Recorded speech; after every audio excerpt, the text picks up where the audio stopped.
अस्सलाम वालेकुम स्टूडेंट्स आज हम एक और कॉन्सेप्ट जो कि फ़िज़िक्स के रिलेटेड है और आम ज़िंदगी से रिलेटेड है, that is the concept of fuse, उस पर बात करेंगे। देखिए, हमारी जो इलेक्ट्रिकल वायरिंग है उसको जो प्रिवेंट करने के लिए हम एक कंपोनेंट यूज़ करते हैं, एक सिंपल वायर होती है, वो वायर जो है दैट इज़ कॉल्ड फ्यूज़। अब फ्यूज़ कितनी रेटिंग का होना चाहिए बिल्डिंग के हिसाब से, या अगर हम फ्यूज़ की रेटिंग पता हो तो कितने कंपोनेंट्स चलाए जा सकते हैं, इस सारे कॉन्सेप्ट पे हम बात करते हैं। देखिए, फ्यूज़ है क्या? It is actually electrical component which prevents overflow, over current कहना चाहिए, overflow of current in a circuit. तो सबसे पहले जब फ्यूज़ का तज़किरा आया, आपसे पूछा जाए कि बताइए जी हाँ फ़लाँ हमारे पास कंपोनेंट्स हैं इतने इतने वॉट के, तो बताइए हम फ्यूज़ कितना यूज़ करें। तो सबसे पहले आपने करंट कैलकुलेट करना होता है। फ्यूज़ के लिए हमेशा करंट कैलकुलेट करते हैं। फॉर एग्ज़ाम्पल, हमारे पास अगर किसी हम बिल्डिंग में कुछ कंपोनेंट्स अटैच हैं और उनके लिए करंट आ गया 11.3 एम्पेयर, देन तो फ्यूज़ आप कितना लगाओगे, उससे आप ज़्यादा रेटिंग का लगाओगे, 12 एम्पेयर लगाओगे।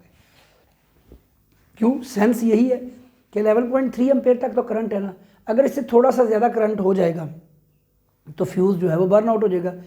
तो अगर 12 एम्पेयर तक करंट हो तो फ़ौरन से वो बर्न आउट हो जाएगा। तो so fuse rating should be minimally higher than the rating of your current. ठीक है, इस कॉन्सेप्ट को समझने के लिए स्टूडेंट्स हम 2 MCQs करते हैं जो कि हमारा हर किस्म का कॉन्सेप्ट क्लियर कर देंगे। हम फर्ज करते हैं कि हाँ, एक लार्ज बिल्डिंग में, इन अ लार्ज बिल्डिंग हमारे पास कुछ कंपोनेंट्स हैं और वो कंपोनेंट्स कुछ इस तरह से हैं कि 5 फैंस हैं 80 वाट के, ईच 80 वाट है। ठीक है, एक हीटर है उसमें 1 किलोवाट का, 1000 वाट का हो गया, और उसमें जो बल्ब्स हैं वो 9 बल्ब्स हैं, ईच 40 वाट का है।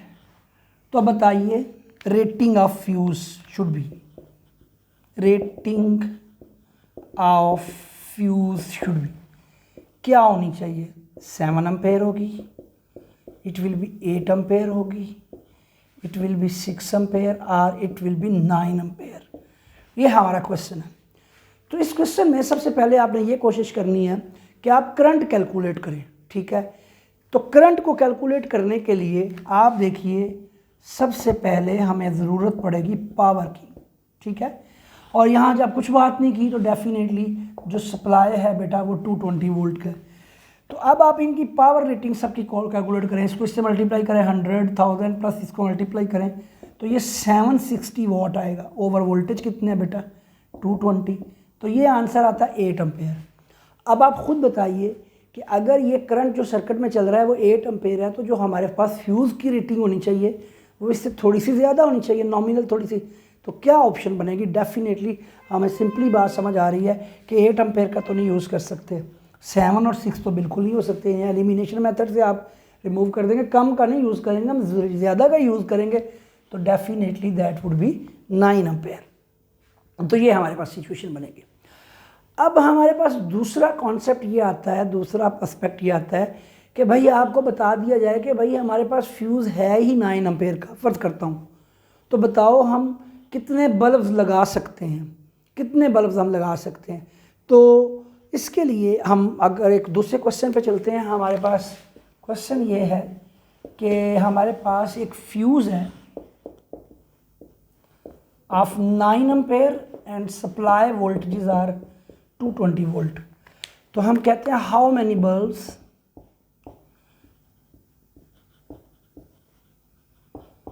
of 60 watt can be connected in parallel safely, कि भाई हमारा सर्किट जो है वो बर्न आउट ना हो। तो इसके लिए सबसे पहले हम क्या करेंगे, हम करंट को कैलकुलेट करेंगे। एक बल्ब के लिए पहले करंट कैलकुलेट करते हैं for 1 bulb. For one bulb, हम एक बल्ब के लिए करंट को कैलकुलेट करते हैं बेटा, P/V आ जाएगा। हमारे पास जो है 60 है वोल्टेज की रेटिंग बेटा, जो है वो अब आपके पास है बेटा 220, तो ये आ जाएगा आपके पास बेटा जी 0.3 एम्पेयर। ठीक है, अब कितने बल्ब्स कनेक्ट कर सकते हैं? तो अब आप देखें कि 0.3 एम्पेयर का जो बल्ब है वो 0.3 का बल्ब जो है 0.3 का जो बल्ब है 0.3 एम्पेयर का बल्ब, सर 0.3 एम्पेयर का जो करंट है वो एक बल्ब के लिए है, तो 1 एम्पेयर का किसके लिए होगा? 1.3, 1 और 0.3। ठीक है सर, तो अब जो हमारे पास नेक्स्ट जो आएगा वो 9 एम्पेयर जो है वो कितने बल्ब्स के लिए इनफ होगा? वो ये आ गया, मल्टीप्लाइड बाय 9 करेंगे तो आंसर आता है बेटा 33। It means 33 bulbs can be connected. अब इसका एक शॉर्टकट भी है, इसका शॉर्टकट ये है कि नंबर ऑफ बल्ब्स जो हैं बेटा वो किसके बराबर होंगे? Sir VI over power rating के बराबर है। ये शॉर्टकट से भी हो सकता है कि अगर आप चाहते हैं कि लंबी चौड़ी कहानी में ना जाएं आप, तो 220 मल्टीप्लाइड बाई 9 एम्पेयर और पावर रेटिंग आपके पास 60 है, यह भी 33 ही आएगा। तो इस सारी कहानी में हमने ये देखा कि बेटा फ्यूज़ का क्या कॉन्सेप्ट है, हमें कैसे पता चलेगा कि फ्यूज़ जो है वो कितनी रेटिंग का लगाना है। तो इसके लिए हमने बात किया कि आप सारा करंट कैलकुलेट करो। फिर हमने कहा कि अगर हमें फ्यूज़ की रेटिंग का पता हो पहले ही, तो फिर हमें कैसे पता चलेगा कितने बल्ब लगा सकते हैं, कितने हीटर्स लगा सकते हैं। तो ये सारा कॉन्सेप्ट हमने क्लियर किया। So this is all about fuse. जी स्टूडेंट्स, अल्लाह हाफ़िज़।